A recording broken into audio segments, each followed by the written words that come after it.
நமஸ்காரம். இன்னைக்கு உடுப்பி ரெசிபியில் புளி விட்டு அவல், இது வேறு மாதிரி டைப்பு. இந்த அவல் பண்ணி காமிக்க போகிறேன். வேண்டிய இன்க்ரீடியன்ஸ்: ஒரு கப்பு பீன்ஸ், உருளைக்கிழங்கு, கேரட் இருந்தால் கேரட், இன்னும் என்ன காய்கள் சேர்க்க முடியுமோ சேர்த்து ஒரு 1.5 கப், ஒரு கப் வர மாதிரி வச்சுக்கோங்க. நான் பீன்ஸு, உருளைக்கிழங்கு, நிலக்கடலை எல்லாம் போட்டு வச்சுருக்கிறேன். அப்புறம் 1 டம்ளர் அவல், கெட்டி அவல், ஊற வச்சது 1 டம்ளர் ஃபுல்லாக எடுத்து ஊற வச்சுக்கணும். ஊற வச்ச அவல் வச்சுருக்கிறேன். நெக்ஸ்ட்டு புளி தண்ணி, ஒரு எலுமிச்சம், ஒரு சின்ன நெல்லிக்காய் அளவு புளி கரைச்சி புளி தண்ணி வச்சுருக்கிறேன். சாம்பார் பொடி, வெல்லம், உப்பு, கொத்தமல்லி, கருவேப்பிலை, அப்புறம் 2 பச்சை மிளகா முதலே நான் கீரி போட்டாச்சு. வேக வச்சு எடுத்த காய்கறி இது. வேக வச்சு எடுத்த காய்கறி. இதில் நிலக்கடலையும் போட்டுக்கிறேன், கடலைப்பருப்பு எல்லாம் போட்டு, நிலக்கடலாம் போட்டு வச்சுருக்கிறேன். இனிமேல் இதில் அடுப்பத்தை வச்சுட்டு இந்த புளி கரைச்சியில் விட்டுறணும்.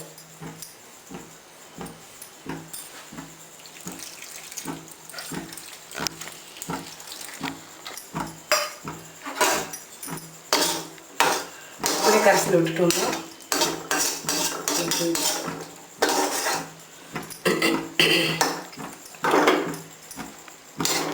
புளி கரைச்சல் விட்டுட்டு இந்த வெல்லத்தை கொஞ்சம் போட்டுடணும்.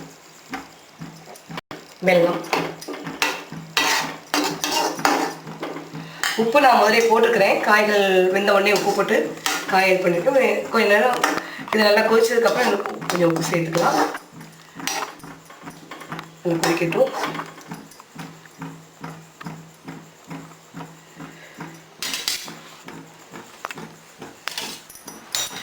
இந்த ரெசிபி நான் பாம்பே போயிருக்கும் ஒருத்தி பண்ணியிருந்தேன். எங்கள் ரிலேஷன் பொண்ணு பண்ணியிருந்தா ரொம்ப டேஸ்ட்டாக இருந்தது.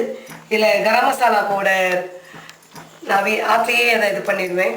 ஸோ அந்த பட்டை கிராம்பெல்லாம் கிடைக்கும் மொத்தமாக. அதை மிக்ஸியில் போட்டு மிக்ஸியில் இந்த மாதிரி அடித்து வச்சுக்கணும். பட்டை, சோம்பு போடல, பட்டை, அந்த கிராம்பு, ஏலக்காய். அது சிலருக்கு அந்த வாசனை பிடிக்கும், சிலருக்கு பிடிக்காது. வேணுங்கிறவா கடைசியில் போட்டுக்கலாம், வேண்டாதவா விட்டுறலாம். நம்ம வேணுங்கிறவா வெங்காயம் சேர்த்துக்கலாம். நான் வெங்காயம் சேர்க்கலை. வேணுங்கிறவா வெங்காயம் சேர்த்துக்கலாம். அங்கே வெங்காயம் போட்டு சேர்க்க மாட்டோம். ஸோ நீங்கள் பார்த்து வேணும்னா சேர்த்துக்கலாம் வெங்காயம்.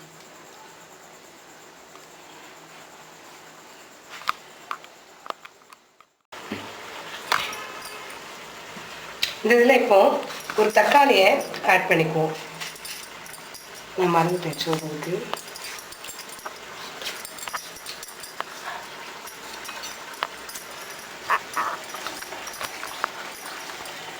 அது வெந்துடும் தக்காளி.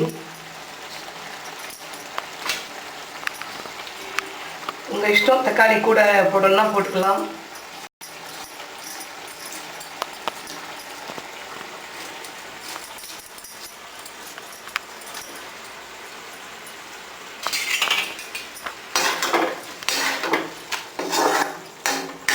பச்சை மிளகா கீரி போட்டிருக்கிறேன்னா முதலையே போட்டுட்டேன். 2 பச்சை மிளகா.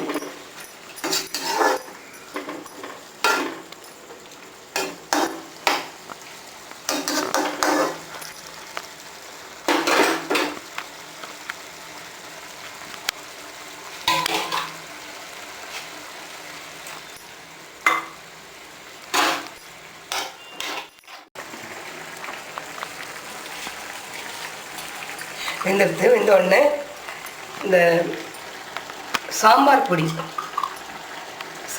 கொஞ்சம் போடுவோம். சாம்பார் பொடி போட்டு நல்லா கலந்துக்கணும். இந்த மாதிரி நல்லா தண்ணியாக இருக்கணும். சாம்பார் பொடி நான் வறுத்து அரைச்சி வச்சு சாம்பார் பொடி, அதனால் ஒரு கொதி வந்தால் போதும்.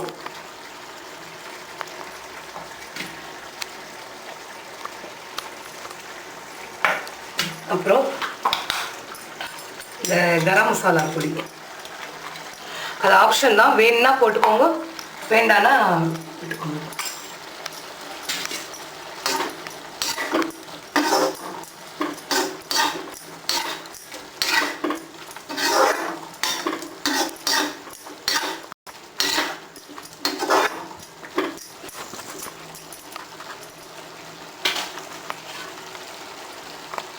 அப்புறம் இந்த கொத்தமல்லி கருவேப்பிலை வேணும்.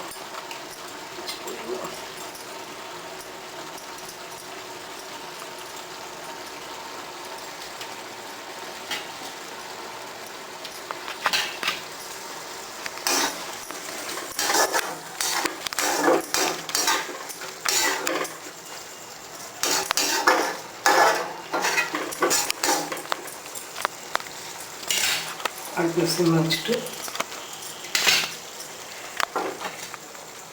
இந்த ஊற வச்ச அவல் போட்டு விட்டுருவோம். 1 டம்ளர் அவல் போட்டு ஊற வச்சுருக்கிறேன், அதை போட்டு விட்டுருவோம்.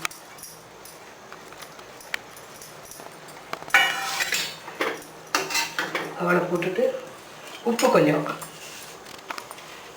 உப்பு கொஞ்சம் பெருங்காயத்தூள் முதலே போடலாம், போட்டுக்கலாம் இந்த சாம்பார் கிரேவிலேயே.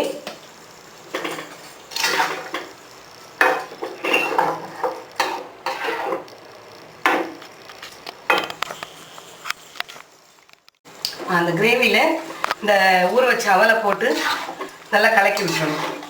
இது வந்து புளி தண்ணி கரைச்சி விட்டு அதில் எல்லா மசாலாவும் போட்டு நான் உங்களுக்கு காமிச்சிருக்கிறேன். ஒரு டிஃப்ரெண்ட்டாக மசாலா டேஸ்ட்டோட நல்ல டேஸ்ட்டாக இருக்கும். ட்ரெயின் ஜேர்னிக்கெல்லாம் எடுத்துகிட்டு போகலாம். வெங்காயம் வெள்ளைப்பூடு போடல, அதை நீங்கள் வேணும்னா ஆப்ஷன் போட்டுக்கலாம். நாங்கள் அங்கே உடுப்பி சைடு வெங்காயம் வெள்ளைப்பூடு அவ்வளோ சேர்க்கவே மாட்டோம், போட மாட்டோம். ஆனால் நல்லா டேஸ்ட்டாக கமகமன்னு வரும்.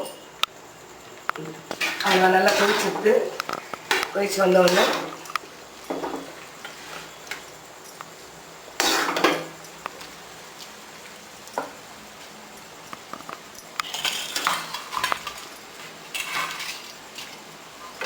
அடுப்பை ஆஃப் பண்ணிடலாம். முதல்ல இது அவல் போடும்போதே அடுப்பை ஆஃப் பண்ணி விட்டுடலாம்.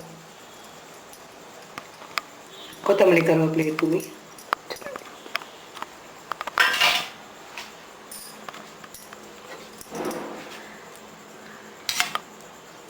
இது ஒரு புளி கரைச்சி விட்ட அவல், மசாலா அவல்.